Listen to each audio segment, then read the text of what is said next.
Welcome back to CMST 245 online at South Seattle Community College. This is part 2 in our short discussion on intertextuality and web-based public discourse. Chapter 5 in our textbook, Rhetoric Online, The Politics of New Media. So we left off trying to define this idea of intertextuality.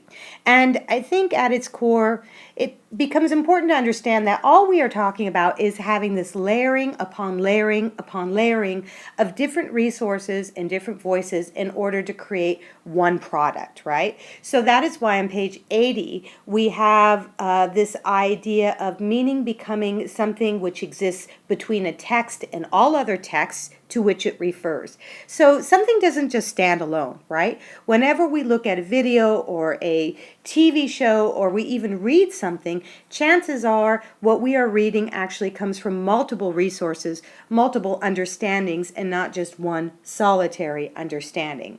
Hence, all utterances depend on and draw from other utterances, and every expression is shot through with other competing and conflicting voices. While speech on the web may not emulate the artistry of a novel, it nonetheless represents itself in an unstructured, intertextual environment. And indeed, we can see intertextuality a lot better on the web than we might even in a novel. So our authors then spend some time giving us an idea of the different ways in which intertextuality occurs. One of the first ways is through the use of allegory. Next, we have parody. And I really enjoyed their parody example of Apple's 1984 commercial. Now, if you've ever been forced to read the book 1984, and if you take my English 102 class, you will understand how parody is being used in this particular commercial. By parodying Orwell's 1984 novel, Apple is able to suggest that we need to walk away from the fascism of Microsoft and rather embrace the counterculture of Apple. And of course, that came out in 1984 before Apple became such a mainstream company. They were more or less a type of counter-public, if you will, in the world of computers. So that message worked pretty well for them at that point in time. I will also make sure to post that video in our discussion area so that you can look at the video as well. The Apple video is also a very good example of the second type of intertextuality that our authors talk about, which is cross-referencing. That is cross-referencing two different materials in order to make a point. The fourth form of intertextuality our authors tackle is this idea of satire. And when we are talking about politics and the internet, satire is often used a great deal by many different authors in order to try to make a point of view. Now, I'm not going to talk too much about satire, as that is one of the terms I'm asking you to identify, so we're going to leave that part of the discussion here and take up with the audience or the reader's role with intertextual presentations. Now, I want to return to this idea of an active audience, that is, a receiver of content who is not just somebody who is passively receiving this information, but who becomes an active participant not only in the content, but the understanding of the content and sometimes in the creation of new content or the particular content itself. That's a mouthful. But if you remember correctly, when we were talking about active audiences, there was this time when we were all just sitting in front of our TVs and we'd be given content and then we'd just receive content. And a lot of theorists kind of felt that that's all we did. We sat there as passive receivers of information. But this isn't necessarily true. I mean, even when we lived in the world of just TV without the internet, we would talk about the content that was given to us as an audience. If we had other people in the room with us, we might debate about it. We might even yell back at our TV set. Often we are becoming very active with the content we're receiving.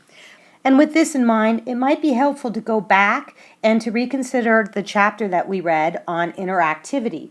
In this particular chapter, on page 54, we were given the definitions between fully interactive, quasi or reactive, and non-interactive.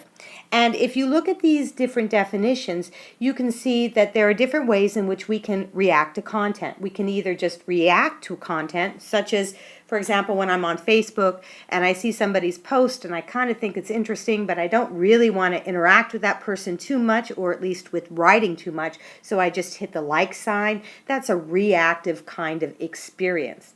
I could be also non-active too, by giving non-relevant information back to my friend's Facebook post.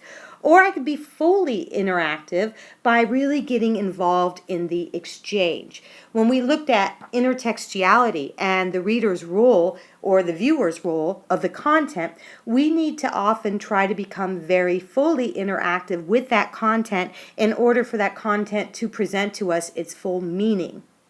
And so on page 85, the author presents Barthes' view, which is that someone who holds together in a single field all the traces by which the written text is constructed. That is, the reader or the viewer must bring together all the different strings, all the different aspects of the intertextuality of the presentation in order to have full understanding. Quoting Allen on page 86, the authors extend this idea with this particular quote, saying that hypertext makes author, text, and reader into joint participants of a plural, intertextual network of significations and potential signification. So basically, we become an interactive audience along with the text and the original author. That meaning is created using these three different aspects: the text, the author, and the reader.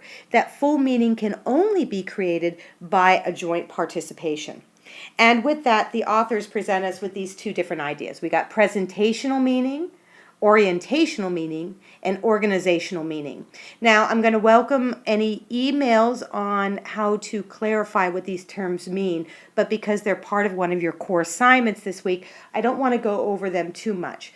But do have an understanding that we bring different types of meaning to the text that we receive, and we have to be an active audience in order to really get the most out of a complicated text, such as a text that pulls on many different strings of cultural content, of history, of ideology, and also other texts in order to present a product to us, such as the jib jab video that they talk about on page 89. And by the way, I have placed that video actually in our discussion thread, so you'll be able to view it as you look over this text.